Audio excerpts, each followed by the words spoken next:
India unlimited in digital news चॅनलमध्ये सगळ्यांचं स्वागत आहे. मी कचराली तलावामध्ये जस्ट सायंकाळी वॉकिंग करण्यासाठी आलो आहे.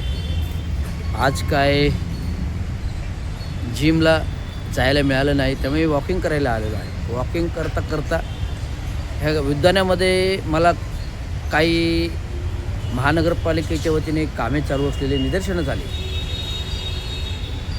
उद्यान हा बहुउद्देशीय उद्यान असावं आणि याच्यामध्ये जास्तीत जास्त ग्रीनरी म्हणजे गवत झाडी असावी.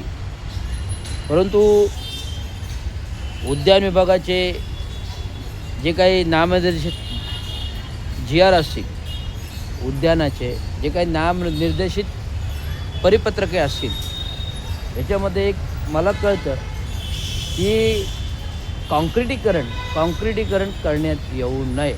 कॉन्क्रिटीकरण करण्यात आता बघा, पूर्ण कचराळी तलाव जवळजवळ 1 किलोमीटरचा तलावाभोवती पाथवे आहे, तो कॉन्क्रिटीकरण आहे. तलावाचा कट्टा आहे, तो कॉन्क्रिटीकरण आहे. आजूबाजूच्या भिंती आहे, तो कॉन्क्रिटीकरण आहे.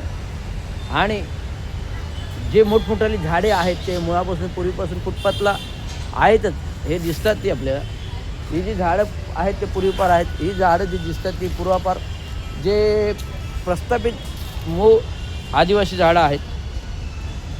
आणि आता हा जो दिसतोय इथे एक काय म्हणजे आत्ता लेटेस्ट बघायला गेलं तर इथे जमीन होतं, भूभाग होतं. परंतु या भूभागावर कुठेतरी ओपन स्टेज माननीय उपमुख्यमंत्री एकनाथरावजी शिंदे,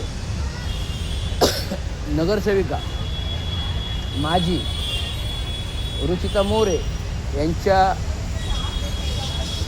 निधीतून, यांच्या पुढाकाराने झालेला आहे. निधी कोणाचा आहे काय आहे हे माहीत नाही. उद्यान विभागाचा आहे, आमदार